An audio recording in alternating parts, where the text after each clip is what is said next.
बड़ा हर्षोल्लास है। मैं भी अभी जो हमने सन 2000 में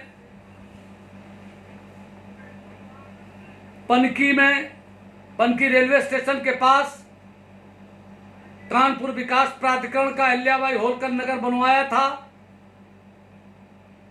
जिसमें 450 मकानात हैं, प्लाट हैं। वहां पर एक अहिल्याबाई होलकर की मूर्ति लगवाई थी, जिसको लालजी टंडन उस समय नगर विकास मंत्री थे। आज वो मध्य प्रदेश के गवर्नर हैं, महामहिम हैं। और दुर्गा शंकर मिश्रा जी ने, जो नगर विकास सचिव हैं, उन्होंने उसको मेरे कहने से बनाया था। उनका भी कई बार आभार व्यक्त कर चुके हैं और बार बार करते रहेंगे। और जब तक सूरज चांद रहेगा, जब तक ये दुनिया रहेगी, जब तक ये सृष्टि रहेगी, तब तक उस नगर का भी नाम रहेगा और दुर्गा शंकर मिश्रा जी का भी नाम रहेगा, लालजी टंडन साहब का नाम रहेगा और इस नगर का नाम रहेगा। जब कोई पोस्टल ऑर्डर से कोई चिट्ठी आती है, तो जब उसमें पता लिखा होता है ऊपर का, और भी चीजें हैं, तो दोस्तों मैंने आपसे कहा था कि नाम काल नहीं खाए। नाम को काल नहीं खा सकता। जब आप अच्छी तरीके से अच्छे कोई कार्य करते हैं, जो लोग दूसरों के लिए जीते हैं, वो इतिहास में अपना नाम अमर कर जाते हैं। आज इस लॉकडाउन के समय पर, कोरोना वायरस के संक्रमण काल में, जब मैंने बोलना शुरू किया था और आप सब लोगों ने उस पर जो अपने रिएक्शन दिए, कमेंट दिए, उससे मेरा उत्साहवर्धन हुआ। और मैं जो जीवन भर सोचता था कि मैं लोगों की सेवा करूं और हमारा समाज कैसे कितना परेशान है, कितना अपमानित होता है, हमको न्याय नहीं मिलता है और हमारे समाज के बराबर के लोग, उनको भी न्याय नहीं मिलता है। बहुत गरीबी है, बहुत चालबाजी है, बहुत होशियारी है, बहुत शोषण है, श्रम का शोषण है, बौद्धिक शोषण है, शारीरिक शोषण है, धन का शोषण है। इस शोषण के खिलाफ संघर्ष करना है। पढ़ने लिखने के बाद, वकालत पास करने के बाद, राजनीतिक क्षेत्र में आने के बाद, चुनाव लड़ने के बाद, प्रधान बनने के बाद, विधानसभा चुनाव लड़ने के बाद, कई टिकट मिलने और कटने के बाद, राजनीतिक संगठन में कई संगठनों में काम करने के बाद, दुनिया घूमने के बाद और पूरे देश में तमाम सामाजिक संगठनों, राजनीतिक दलों के संगठनों में बात करने के बाद, और चले फिरे कुछ पाइए, बैठे दाता कौन। जब नदी का जल चलता है तो पीने लायक होता है, तालाब का जल कभी पीने लायक नहीं होता, क्योंकि वो इकट्ठा रहता है और सड़ जाता है। कुएं में भी जब पानी निकाला जाता है, तभी कुएं का पानी पीने लायक रहता है। अगर निकाला नहीं जाता है तो दोस्तों वो कुआं भी खराब हो जाता है पानी। इसीलिए विचारों का भी प्रवाह रहना चाहिए, व्यक्ति को भी पर्यटन करना चाहिए, आना जाना चाहिए। ये जो चारों धाम बनाए गए, बद्रीनाथ, केदारनाथ, द्वारिका धाम, पूरब में और आपके रामेश्वरम, 4 शंकराचार्य के धाम बने, इसके पीछे बहुत कारण है। आज दोस्तों मैंने आपसे कहा था, आज मैं जब वहां गया पनकी में, तो पत्रकारों ने हमसे सवाल किए, सोशल डिस्टेंसिंग थी, काफी भीड़ थी, तो मैंने उनको सब बताया। और अपने समाज के लोगों से मैंने कहा, और भी लोगों से कहा जो थे, मैंने जनरल नॉलेज के लिए कुछ नौजवानों से पूछा कि इजराइल की कितनी जनसंख्या है, तो एक बोला 2.5 करोड़। तो मैंने कहा गलत, हमने कहा 80 लाख के आसपास है। नेट पे डाल लो, सुन लो, देख लो। 200 से ऊपर देश हैं, उसमें सबसे कम संख्या वेटिकन सिटी की है, वो भी एक देश है, उसमें सिर्फ 1000 पादरी की संख्या है। ओनली 1000 पादरी धर्म के। रोमन कैथोलिक जहां पोप रहते हैं, पोप ने कहा तुम बहुत बड़े पोप हो क्या? उन्होंने अपने धर्म के लिए अपने पूर्वजों के लिए पूरा देश बना रखा है क्रिश्चियंस ने, जिसमें मैंने आपको बताया कि यीशु भी आपकी भेड़ बकरियां चराते थे और बाइबल में लिखा है कि यीशु मेरा गड़रिया है, कई बार बता चुका हूं।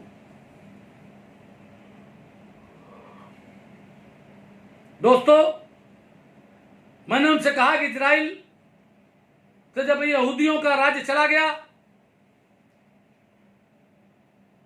वहां से सब भाग गए, खदेड़ दिए गए, तो पूरे दुनिया से वो सिर्फ एक दीवार को छूने के बहाने वहां जाते थे कि हमारा तीर्थ स्थल है, और उसको छू के चले आते थे। और एक दिन उन्होंने योजना बना करके और इजराइल में पुनः अपना राज्य वापस ले लिया, यहूदियों का राज हो गया, और पूरे मुस्लिम कंट्रीज से घिरा हुआ है और उसका कोई नहीं कुछ बिगाड़ पाता है। 80 लाख की आबादी है। वो इतना आयुध बनाते हैं कि अमेरिका तक उनके खरीद करके बेचता है। वहां सब लोग मिलिट्री का प्रशिक्षण लिए हुए हैं, चाहे महिला हो चाहे पुरुष हो। वहां के आप देखिए पेड़ों में पानी बर्बाद नहीं जाता है। सिर्फ 80 लाख है। उनके यहां के बने हुए अपने यहां तमाम पनडुब्बी, तमाम सामान खरीदा गया है। उनके यहां से एक ऐसा अपने यहां खरीदा गया जिससे कि कोई भी पहरे के लिए किसी आदमी की जरूरत नहीं पड़ेगी, सिर्फ स्टैंड गन लग जाएगी और वो पूरी तरीके से आदमी का काम करती रहेगी। बहुत बड़ा इनोवेशन किया उन लोगों ने, इजराइल के लोगों ने। नेतन्याहू जहां के राष्ट्रपति हैं, बेंजामिन नेतन्याहू, और आप लोग हिंदुस्तान भर में कितने हो? करोड़ों की संख्या में।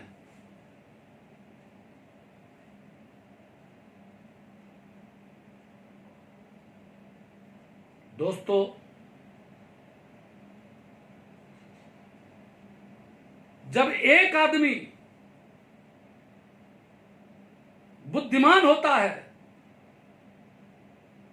शारीरिक रूप से बलवान होता है, गुणवान होता है, एक ही अहिल्याबाई होलकर थी, एक ही मल्हारराव होलकर थे, जितने भी महापुरुष हुए सब एक ही हैं, एक ही सतीश पाल हैं, एक ही सब होते हैं।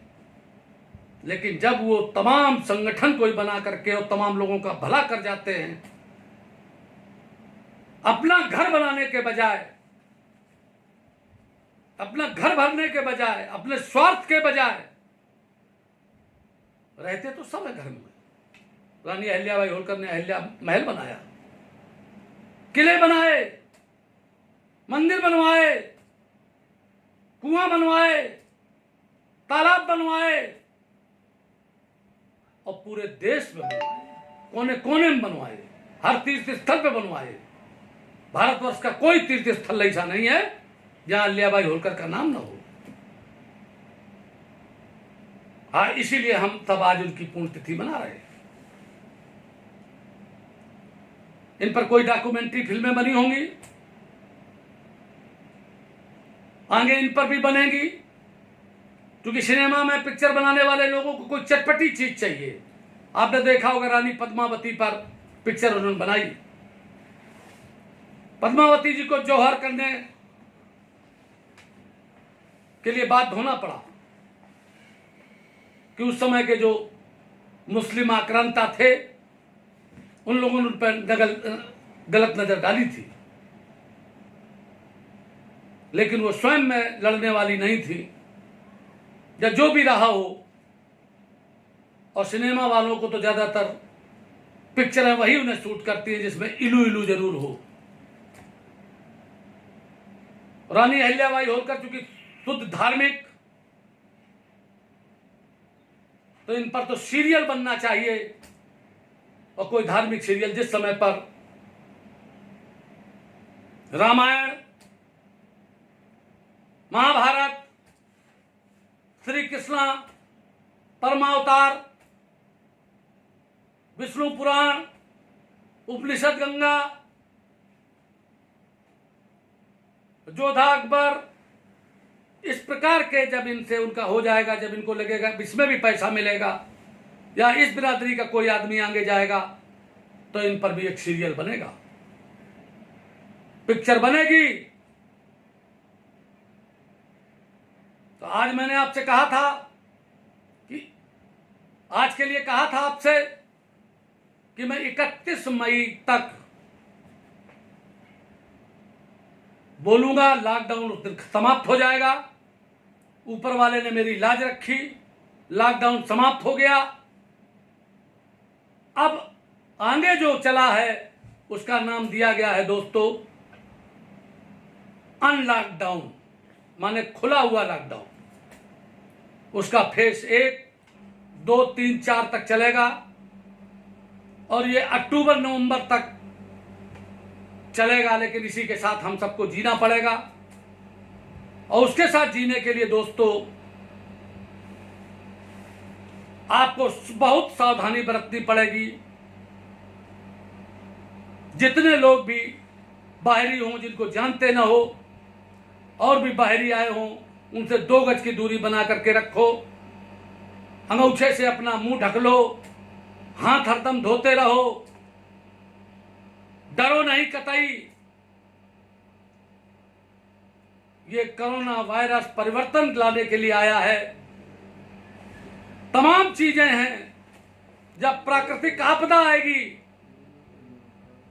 और प्राकृतिक आपदा में टिड्डी दल आ गया है, किसानों को सोचना चाहिए। आंधी तूफान आता है, दिल्ली में कई बार भूकंप आ चुका है। और ऐसे समय में आपको दोस्तों सब लड़ाइयां लड़ते हुए आपको करना है, जीतना है। तो मैं आज आप सबसे एक अनुरोध करता हूं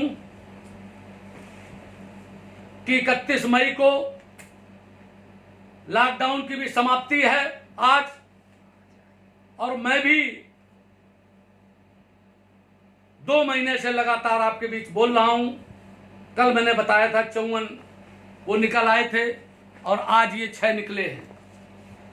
ये जो आप लोग कमेंट किए हो सब निकलवा करके लाए हैं, रखवा लिया है। अब कैसे पूरे देश में आपका परचम लहराए, हमारे लोगों को दिशा मिले, हम सब लोग काम करें, संगठन बने, तो हमें अपने लिए जो कुछ करना है वो तो करना ही है। जब हम दूसरों के लिए करते हैं, जब हम राष्ट्र के लिए करते हैं, और जब हम अपने को संभालते हैं, अपना सुधार संसार की सबसे बड़ी सेवा है। तो मैं आपको आज आपसे एक निवेदन करना चाहता हूं। रानी अहिल्याबाई होलकर के 295वें जन्म दिवस पर कि 5 साल का टारगेट बना लीजिए। जब उनका 2025 में 300वां 3rd सेंचुरी हो जाएगी। 300वां जन्म दिवस जो हम लोग मनाएंगे, वो संपूर्ण हम लोग तरक्की कर जाएंगे, देश भर में संगठन मजबूत कर लेंगे।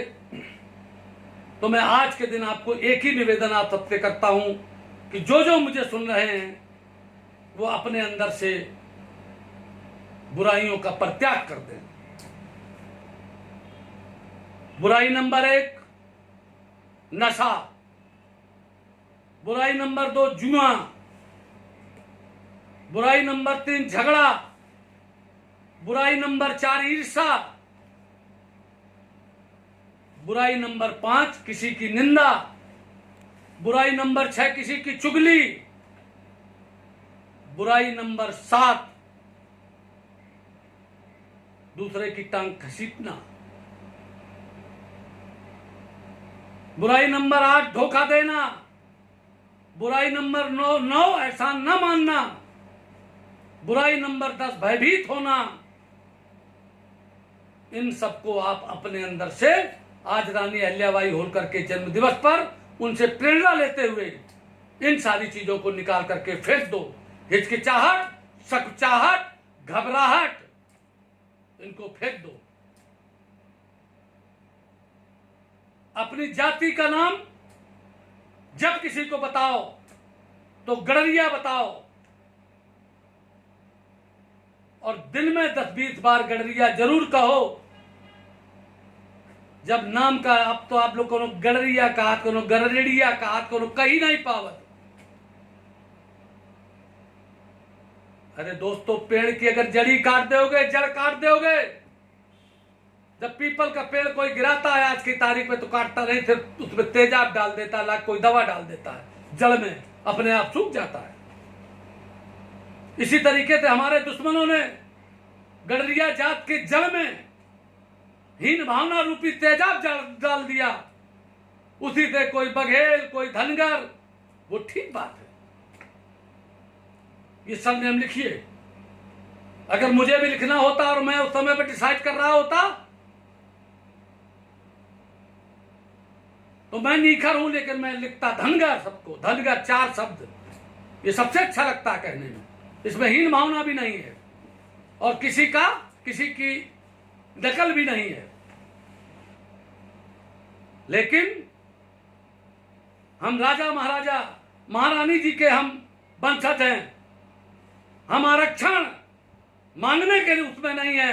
अगर हम खींच सकते और सत्य के रास्ते पर हैं तो भारतीय संविधान के दायरे में अपनी सामाजिक और आर्थिक स्थिति के आधार पर और कानूनी दायरे में हम करेंगे। हम झूठे नहीं कहलाएंगे। हम कभी ऐसा काम नहीं करते जिससे कि हम हार जाएं। हम मुकदमे आज तक जितने लड़े सब जीते हैं और बेईमानी किसी के साथ करते नहीं हैं कभी भी। क्योंकि बेईमानी करने वाला व्यक्ति कभी फेसबुक पर इतने बोल नहीं सकता और जो चाहे वो मुझसे बहस कर सकता है। मैं अच्छे अच्छे नेताओं की दोस्तों पोल जानता हूं, पोले जानता हूं कि वो किस जाति के हैं, किस जाति में घुस गए हैं और क्यों घुस गए हैं। और पहले विरोध करते थे, फिर उसी में घुस गए, फिर दूसरे की कमाई को खा गए, दूसरे की लड़ाई को खा गए। अरे ऐसा मत करो दोस्तों, आपस में मत लड़ो, किसी की निंदा मत करो, सबको बढ़ाओ। अपना ही अकेले अगर बनोगे, जो अपने को काटेगा वो अपने को काटेगा। जो अपनों का नुकसान करता है वो अपने का नुकसान करता है। राजनीति में कोई किसी का स्थायी दोस्त और दुश्मन नहीं होता। हम कांग्रेस में रहे, हम बसपा में गए, बसपा के बाद भाजपा में गए, भाजपा से फिर बसपा में गए, बसपा से फिर आज की तारीख में भाजपा में हैं। ये राजनीतिक विचार, देश काल परिस्थितियां हैं। और अगर हम ताकतवर होंगे, हमारे पीछे अगर आप लोगों की का सहयोग और शक्ति होगी तो हमको पार्टियां पूछेंगी, नहीं तो दोस्तों कोई पूछने वाला नहीं है। विधुना में 2010 में 2009 में मैंने बीजेपी छोड़कर बीएसपी ज्वाइन की, क्योंकि बीजेपी ने एक भी उत्तर प्रदेश में टिकट नहीं दिया था और बीएसपी ने एक टिकट दिया था। एसपी सिंह बघेल को फिरोजाबाद लड़ाया था और मैंने कह दिया था कि अगर बीजेपी टिकट नहीं देगी तो मैं पार्टी छोड़ दूंगा, और मैंने पार्टी छोड़ दी। 2014 में बीएसपी ने कोई पाल समाज का आदमी नहीं लड़ाया,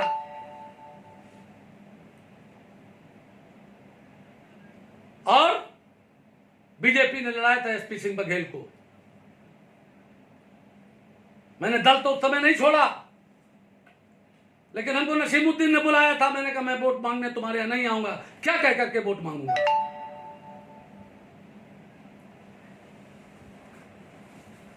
वोट नहीं मांगता, मैं गलत बात नहीं करता। तुमने क्या किया है? आज मैं कह रहा हूं भारतीय जनता पार्टी के लिए,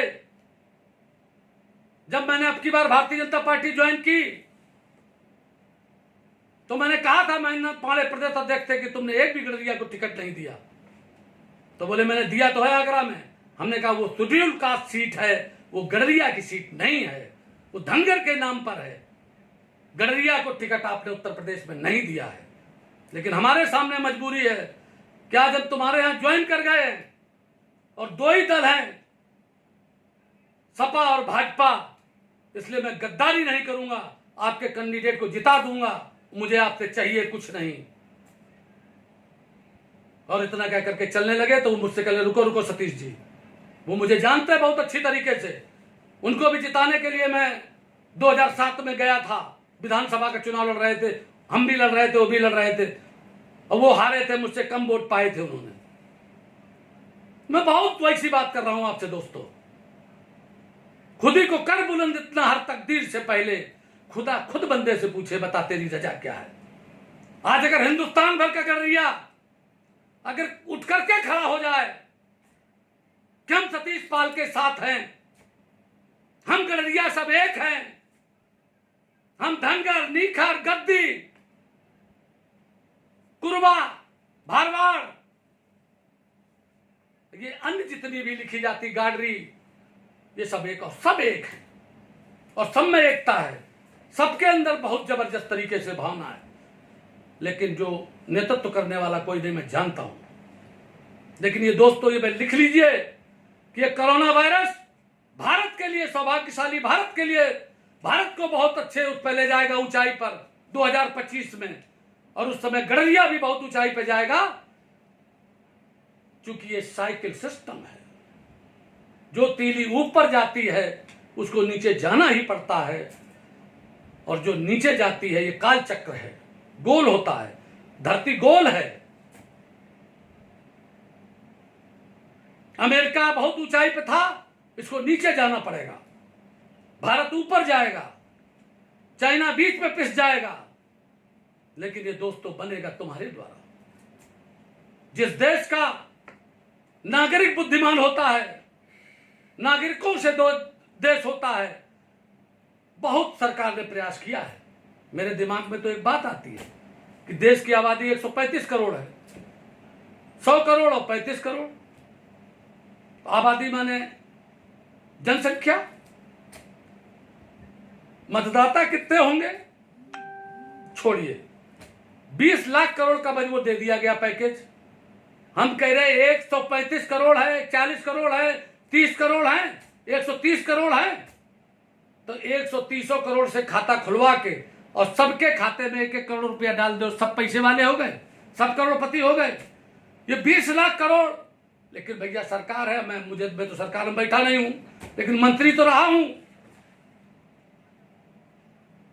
लेकिन कुछ कारण होंगे दोस्तों, हुकूमत में सब कुछ जायज होता है, और जब तक बेवकूफ नहीं होते, मूर्ख नहीं होते, तब तक हुकूमत ठीक से चलती नहीं है। इसलिए आप सब लोग शिक्षित होकर के, नशा को निकाल करके, शरीर को बना करके, पुष्ट करके, योगा करके, दूध पीकर, रबड़ी खाकर, और जो आपके गांव में औषधियां हैं, दूब सबसे ज्यादा वो होती है। हमारे बाबा भी वैद्य थे, हमारे पिताजी भी मंजन बनाते थे, चूर्ण बनाते थे, त्रिफला चूर्ण बनाते थे, और कहते थे कि लोग मसाला बनाते हैं, दांत खराब करते हैं, हम लोगों के दांत अच्छे करते हैं। और तुम भी जीवन में ऐसे काम करना जो अच्छाई के लिए हो। इसलिए मैं आज की तारीख में कुछ घोषणाएं कर रहा हूं, और आप सबसे अनुरोध करना चाहता हूं दोस्तों कि आप हमारा साथ दें। अगर साथ देने के लिए हाँ कर रहे हो तो सब लोग अभी कमेंट पर यस लिख दो कि हाँ कर रहे, यस। और मैं सुनाने जा रहा हूं आपको, हम मॉडल गांव निर्माण करेंगे, और उस गांव में सब लोग, हर जिले में, हर ब्लॉक में, जहां जहां भी हो सकेगा, एक एक गांव में मॉडल गांव बना करके उन गांव में स्वरोजगार के लिए समूह का गठन करेंगे। बिजली, सौर ऊर्जा, पवन चक्की आदि आटा पिसाई तथा कोल्हू की स्थापना करेंगे। उत्तम तालाब का निर्माण कराएंगे, कुओं का जीर्णोद्धार करेंगे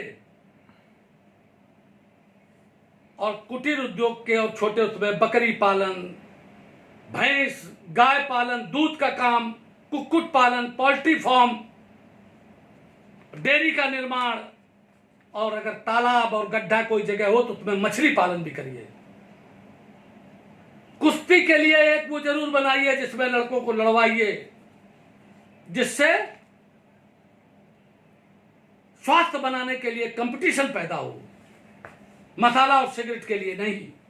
कंप्यूटर केंद्र बनाइए, सीएससी सेंटर बनाइए, प्रौढ़ शिक्षा केंद्र बनाइए। ये सब हम लिख करके आपको भेजेंगे। स्त्री रोजगार, सिलाई कढ़ाई प्रशिक्षण केंद्र, बैग थैला, सैनिटरी पैड, अन्य कुटीर कार, खादी ग्रामोद्योग से भी कराने का काम है। फलों का बाग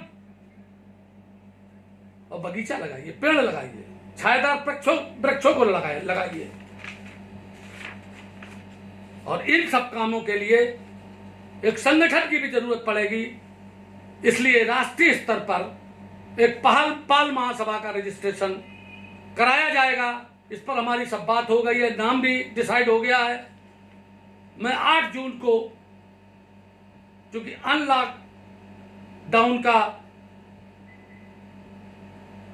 उसमें पहले दिन की कुछ घोषणाएं हैं, और 8 जून 2001 को मैंने विधुना में पाल समाज रैली कराई थी जिसमें माननीय राजनाथ सिंह जी गए थे। इसलिए उस 8 जून को मैं पाल महासभा की घोषणा करूंगा। एक सामाजिक न्याय संघर्ष मोर्चा मैंने वैसे बनाया था, बीजेपी ने उसको फिर चलाया, उसी से फायदा उठाया और सरकार उनकी आई। क्योंकि अति पिछड़े दलित का उसमें हुआ है, उसको बना करके मैं अति पिछड़ों की लड़ाई, दलितों की लड़ाई लड़ने के लिए उत्तर प्रदेश को रणभूमि बनाऊंगा। और उत्तर प्रदेश में सबसे पहले सामाजिक न्याय यात्रा कानपुर से चलकर मंगना, बिल्लौर, कन्नौज, फर्रुखाबाद में रात्र में रुकेगी। दूसरे दिन इटावा, औरैया, कन्नौज होकर के माती तक आएगी और माती में उसका समापन होगा। एक किसान चरवाहा मजदूर यूनियन बनेगी संगठित क्षेत्र के लिए, जिसमें मजदूरों के लिए बहुत योजनाएं आ गई। उस पर सब आपका काम कल से चालू हो जाएगा। देश भर के गडरियों का एक पारिवारिक रजिस्टर बनाया जाएगा जिसमें विभिन्न क्षेत्रों के नामचीन लोगों का डाटा इकट्ठा किया जाएगा। देश भर के उद्योगपतियों का की सूची बनाई जाएगी। लेखन, साइंटिस्ट, कवि तथा विद्वान लोगों की एक लिस्ट बनाई जाएगी। गीतकारों की एक सूची बनाई जाएगी। आला गाने वालों की एक सूची बनाई जाएगी। महिला नेतृत्व का गठन किया जाएगा। भाईचारे, संगठित रूप में सेवा भाव से, निस्वार्थ भाव से कार्य करें। शहीदों की चिताओं पर लगेंगे हर बरस मेले, वतन पर मरने वालों का यही बाकी निशा होगा। अहिल्याबाई होलकर के जन्म दिवस को अगली साल से हम लोग महिला सशक्तिकरण के रूप में अपने समाज के समस्त महिलाओं को आगे करते हुए, आज मेरी पत्नी ने भी शिवसिंहपुर में सुबह सुबह किया और उन्होंने सब अपना डाल दिया है। आप लोगों के बीच में उसमें आ जाएगी सारा फोटो जो मैंने भी यहां पर कानपुर में किया। मैंने भी अपने घर पर माता श्री को माला पहनाई और दीप जला करके रखा, और दीप बहुत अच्छा इस समय भी जल रहा है। वो दीप के जलने का ये बता रहा है, इंडिकेशन होता है दोस्तों हर वक्त। पूरे सकोरे में पूरा तेल रख के मानवेंद्र प्रताप पाल ने रख दिया और उसमें बड़ी सी बत्ती रख दी और वो अभी भी जल रहा है सुबह से। आपको बधाई हो। मल्हारराव होलकर को जन्म दिवस के 100 दिवस के रूप में मनाना, शस्त्र दिवस, शस्त्र उपयोगिता दिवस के रूप में मनाया जाएगा। और जब तक आप गांव में इस पर गोष्ठियां नहीं करेंगे, बैठे जो बुद्धिमान लोग हों वो बताएं। मोबाइल आ गए, उनके मोबाइल पर आप डालेंगे, सब उस पर सुनिए। एक संजू बघेल है, उसका आल्हा बहुत अच्छा है। एक महाराज जी हैं, उनकी कथा बहुत अच्छी है गाय की। इस चीजों को सुनो। संजू बघेल बहुत अच्छी आला गाती है, उसने कई चीजों पर बनाया है। उसको भी मैं बधाई देता हूँ। अहिल्याबाई होलकर के जन्म दिवस पर उसको भी वो देता हूँ। एक कल मेरी बहन मिली, मेरे पिताजी के सगे मामा की लड़की, जो मैंने कहा था मेरे पिताजी के सगे मामा का लड़का। मैंने उस लड़की कृष्णा के उस लड़की के सगे मामा इतने बड़े पहलवान थे, उनके नाम पर मैं अगली साल अभी बहुत जल्दी कुश्ती प्रतियोगिता कराऊंगा। बहुत कन्नौज क्षेत्र पड़ता है, रसूलाबाद विधानसभा में हमारी विधानसभा है। मल्हारराव होलकर के बारे में मैं बता चुका हूं। पेरियार का भी जन्म दिवस मनाओ और अखंड कुरीतियों को दूर करने के लिए पाखंड हटाओ समाज बचाओ के रूप में और आरक्षण दिवस के रूप में मनाने का कार्य करो। सब जितने भी अहिल्याबाई होलकर की पुण्यतिथि पर को पुण्यतिथि जो आवे, आज जन्म दिवस है, पुण्यतिथि पर भी परमार्थ दिवस के रूप में मनाएं। दोस्तों, मैंने आपके बीच में ये बहुत सी बातें रखी हैं, सारी बातें बताई हैं। आप सब लोग दोस्तों आपस में लड़े नहीं कभी भी।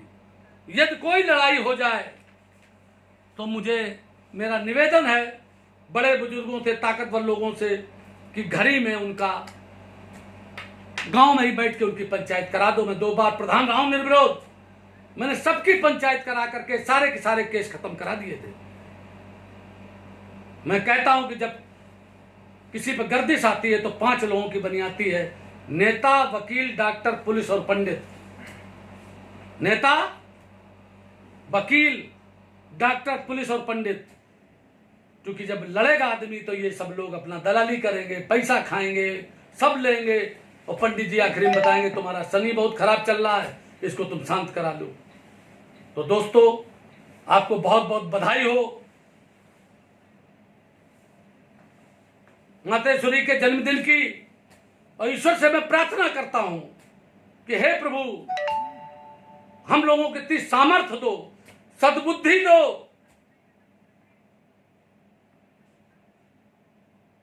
कि हम सब आर्थिक रूप से संपन्न होकर परमार्थ के काम करें, राष्ट्र के काम आए, समाज के काम आए और विभिन्न लोगों के काम आए।